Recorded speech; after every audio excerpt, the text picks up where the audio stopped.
పేరు సింగంశెట్టి సాంబయ్య, ఆమె పేరు ఈశ్వరమ్మ. నాకు ఒక అన్నయ్య ఉన్నారు, ఆయన పేరు శివనారాయణ. యేసు ప్రభు అంటే తెలియని కుటుంబంలో నేను జన్మించడం జరిగింది. చిన్నప్పటి నుంచి కూడా యేసు ప్రభు అంటే కొంత అభిమానం ఉంది. అయితే అందరిలో ఆయన ఒకడు అనేది ఒక ఆలోచన. 1-2 సార్లు ఒకళ్ళు స్వార్థ చెప్పడం జరిగింది. వాళ్ళు యేసు ప్రభు ఒక్కడే దేవుడు అనేవాళ్ళు. ఆ మాట కొంచెం ఇబ్బందిగా ఉండేది. యేసు ప్రభు దేవుడు అనడానికి పెద్ద సమస్య లేదు, కానీ ఆయన ఒక్కడే అంటే మరి మా వాళ్ళంతా ఏం కావాలా, మేము నమ్ముకున్న వాళ్ళంతా దేవత కావాలి, దేవతలు దేవుడు అనుకునే ఉన్నారు. మరి మా తాత ముత్తాతల నుంచి అనుసరిస్తున్న ఈ మార్గాలు ఉన్నాయి, ఆచారాలు ఉన్నాయి, మరి ఇవన్నీ ఏం కావాలి అన్నట్టుగా మనసు బాధగా ఉండేది. సరే పట్టించుకోలేదు. అయితే 10th క్లాస్ అయిపోయింది, ఇంటర్మీడియట్కి వచ్చాను. ఇట్లా ఇంట్లో మరి నాన్నమ్మ మంచిగా ప్రేమిస్తారు, కొంత పొలం ఉంది, కొంత డబ్బు ఉంది, మరి ఇబ్బంది ఏమి లేదు, చదువు కూడా బాగానే వస్తుంది. ఒక మనిషికి ఉండాల్సినవి అన్నీ కూడా ఉన్నాయి, ఇల్లు ఉన్నాయి, ఇబ్బంది పడాల్సిన పరిస్థితి అయితే లేదు. కానీ ఏదో దిగులండి, వేదన, బాధ. 10th క్లాస్ దాటిన దగ్గర నుంచి ఇంటర్మీడియట్ ఫస్ట్ ఇయర్ నుంచి అంతే. అది ఎలా చెప్పాలో తెలిసేది కాదు. తింటానికి ఉంది చక్కగా, మా నాన్న 100 అడిగితే అప్పుడే 500 రూపాయలు జేబులో పెట్టేవారు. మరి అలాంటి పరిస్థితి, అన్నీ బాగున్నాయి, కొదువులు లేదు, అప్పులు లేవు, సమస్యలు లేవు, ఆరోగ్యం కూడా బాగానే ఉంది. ఇలాంటి పరిస్థితుల్లో మరి నెమ్మది అనేది లేదండి, ప్రశాంతత లేదు.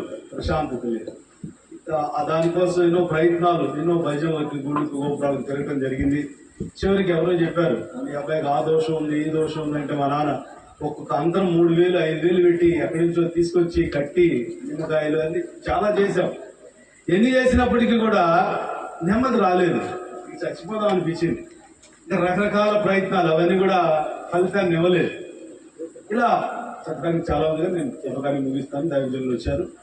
పిల్లలారా, మరి అలాంటి పరిస్థితుల్లో దేవుని సేవకులను కలవడం జరిగింది.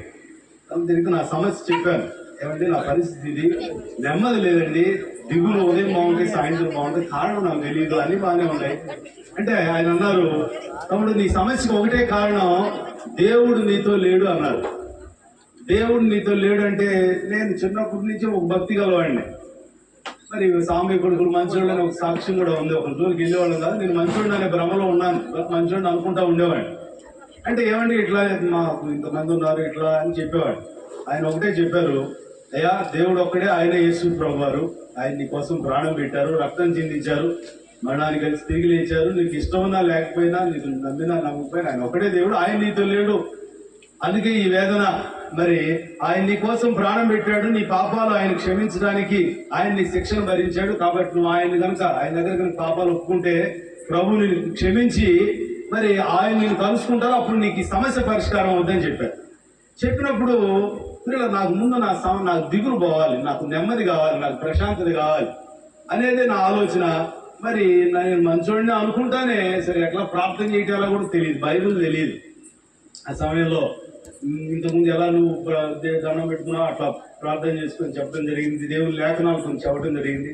నాకు ప్రభువుని గురించి స్వార్థ వినబడినప్పుడు నాకేంటో తెలియని విశ్వాసం, యేసు ప్రభు ఆయన నా కోసం ప్రాణం పెట్టాడు, నా పాపాలు క్షమించాడు, పరలోకం ఉంది, ఈ విషయాలన్నీ చెప్తున్నప్పుడు నాకు విశ్వాసం కలిగింది.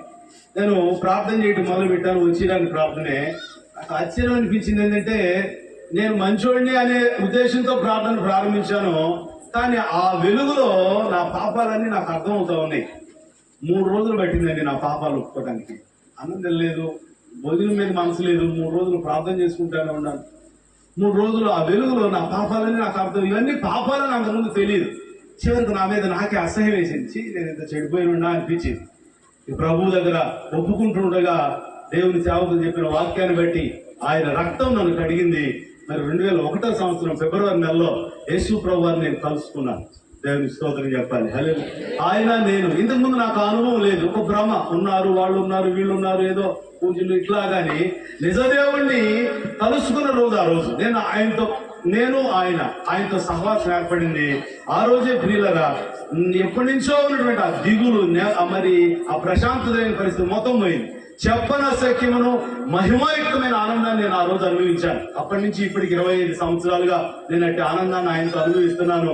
మరి సంతోష సమాధానాలను హృదయం నింపబడి ప్రభుతో కలిసి నడుస్తా ఉన్నాను. ఆయన ఆలోచనకర్తగా ఉండి నడిపిస్తా ఉన్నాడు. ఆ తర్వాత సేవ గురించినటువంటి పిలుపు ప్రభు ఇచ్చారు. దైవజనులు అయ్యగారు కృపాకర్ గారు నన్ను ఎంతో బలపరిచి సేవకు తరఫీదు ఇచ్చారు. నాకు వాస్తవంగా సేవ అంటే తెలియదు, బైబిలే తెలియదు. అలాంటి అమ్మగారు నన్ను ఎంతో ప్రేమించారు.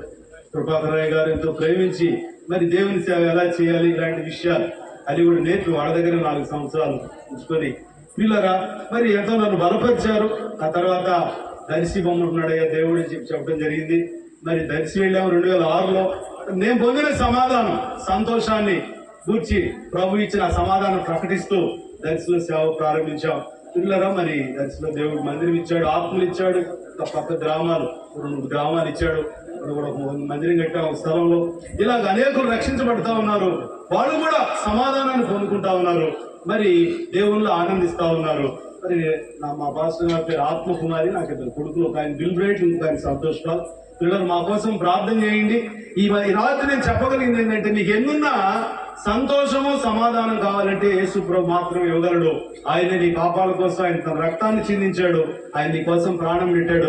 ఎక్కడా దొరకదు ఈ సంతోష సమాధానం. డబ్బున్నా, ఆస్తులున్నా, పొలాలున్నా, ఇల్లున్నా, ఉద్యోగాలున్నా నీకు సుఖం ఉంటదే గాని సంతోషం అనేది, సమాధానం అనేది మాత్రం దొరకదు. ఒక యేసు ప్రభు మాత్రమే. ఆయన కలుసుకుంటే మాత్రమే నీకు వస్తుంది. ఆయనే మార్గం, సత్యం, జీవం. ఆయన రక్తం సిద్ధంగా ఉంది. నీకు అట్టి సమాధానం కావాలంటే ఇప్పుడు మా గురించి ప్రార్థన చేసి నేను పొందిన సమాధానాన్ని నువ్వు కూడా చెప్పన సఖ్యమును మహిమాయుక్తమైన ఆనందాన్ని పొందుకోవచ్చు. చిన్న ప్రార్థన చేసుకుందాం. మహోన్నతుడి దేవ, ప్రేమ కలిగిన తండ్రి, పాపిగా నేనున్నాను. ఇలాంటి తెలియని స్థితిలో నేనున్నాను. ఎవరో తెలియదు, నీతో సహవాసం తెలియదు. ప్రభువా, నా బ్రతుకులో అయినా 25 సంవత్సరాల క్రితం మిమ్మల్ని తెలుసుకోవడానికి, మిమ్మల్ని కలుసుకోవడానికి నాకు సహాయం చేసింది వందనాలు.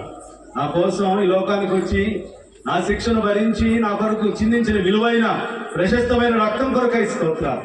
యేసయ్యా, నీ రక్తంలో నన్ను కడిగినందుకు స్తోత్రాలు. అయ్యా, నేను కలుసుకునే భాగ్యం ఇచ్చా వందనాలు. నీ ఆత్మతో నన్ను నింపినందుకే వందనాలు. మీరు ఇచ్చిన మహిమాయుక్తమైన సమాధానం, సంతోషం కొరకై స్తోత్రాలు. ప్రభువా తండ్రి, ఆ సమాధానాన్ని పంచే భాగ్యాన్ని కూడా ఇచ్చినందుకు వందనాలు.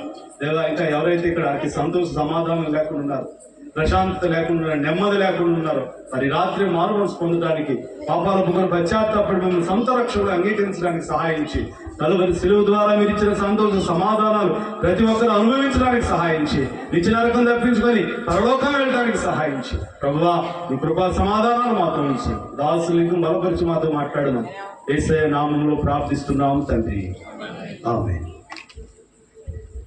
చక్కగా